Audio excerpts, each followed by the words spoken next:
Et alors, tu vois, ça c'est de jour, ça c'est une photo de jour, et ça pourrait être la même photo la nuit. Parce que tous les blocs que tu vois là sont des blocs en fait qui sont rouges, mais de jour on ne voit pas. Et de nuit tu vois ce genre d'éruption. Le temps il est beau là. Il y a des gens qui sont venus voir, regarde là. Il y a des gens, hein. Ils ont les manteaux même s'il fait chaud, regarde. En fait, il m'est arrivé en 1983 en Indonésie sur le Galunggung, qui est un volcan à l'est de Bandung, qui était entré en éruption quelques mois avant, de me retrouver là-bas dans une zone complètement évacuée. Ça m'a rappelé un peu la Soufrière. Mais où là, il y avait un réel danger de lahar. Lahar, ce sont ces coulées de boue.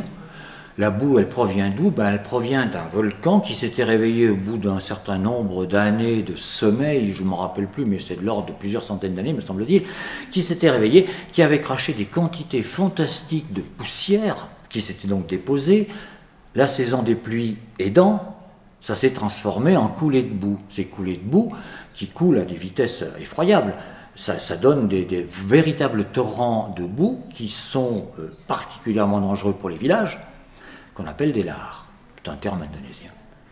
Et donc, il y avait un peu plus de 70 000 personnes qui avaient été évacuées. Il y avait quand même eu quelques morts, hein, même si le gouvernement ne l'avait pas tout à fait admis tout de suite. Et nous, on nous avait demandé finalement d'installer nos appareils, alors qu'on était censé, cette année-là, aller fêter, entre guillemets, le centenaire de l'éruption du Krakatau, hein, qui en avait fait 36 000 par un tsunami interposé. On nous avait donc demandé de tout arrêter au niveau du Krakatau à l'ouest et d'aller essayer de voir si ce volcan allait ou pas monter en puissance et faire pire que ce qu'il avait déjà fait. Donc on a installé dans une zone évacuée, on a eu de l'aide locale, installer des capteurs pour voir si...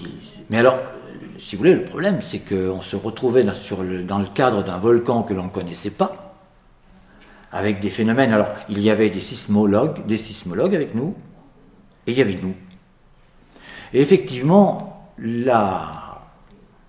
comment vous dire, ça a été très très très dur, dans la mesure où ces personnes évacuées, un certain nombre ont subi la transmigration, c'est-à-dire la transmigration obligatoire, Java étant particulièrement peuplée, alors que des îles comme Sumatra, Bornéo ou l'Irian Jaya ne le sont pas, donc on prend des gens et on les transmigre, entre guillemets, hein, sans leur demander leur avis.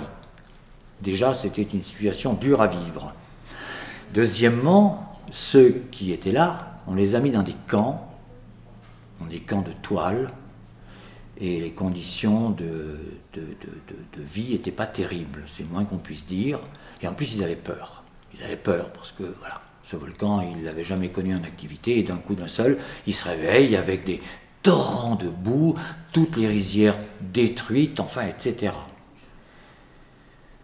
Et j'ai assisté, alors ça c'est quelque chose d'assez terrible, j'ai assisté pendant 2 jours à une lutte, je dirais une lutte, bon l'expression est un peu surfaite, une lutte un peu contre les éléments.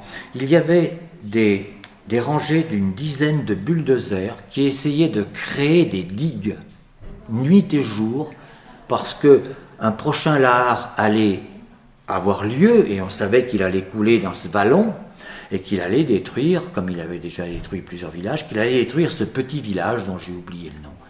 Et là, c'était une lutte contre le temps. On regardait la montre pour compter les secondes, où c'était ces bulldozers qui faisaient un bruit, une musique, mais terrible. C'était faire une digue qui allait tenir avant que le lahar ne détruise la digue, mais en détruisant la digue, détruise tout le village qui était derrière. Donc ça, pendant 2-3 jours, là, j'ai un tout petit peu oublié mes mesures magnétiques, mais qui se faisaient automatiquement, et de toute façon, on faisait l'interprétation de nuit sans problème. Donc effectivement, ce sont des situations pas faciles. Pas faciles.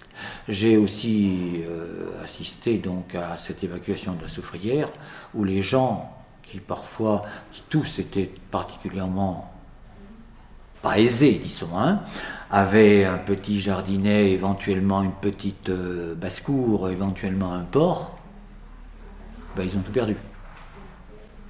C'est pour ça que, si vous voulez, on n'évacue pas n'importe comment, n'importe quand et pour n'importe quoi. C'est pour ça qu'une évacuation, ça se réfléchit. Une évacuation, il faut en peser les conséquences économiques et humaines.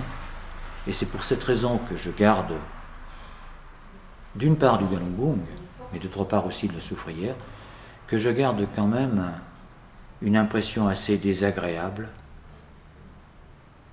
contre les menteurs. Parce que c'est quelque chose qui ne doit pas être fait, c'est pas possible. Ce sont des gens, des vies humaines, leurs misérables biens qui disparaissent. Et on n'a pas le droit de faire ça. Et si moi j'ai toujours suivi Tazieff, je crois que c'est parce que dans sa tête, à ce bonhomme, il y avait cet aspect des choses.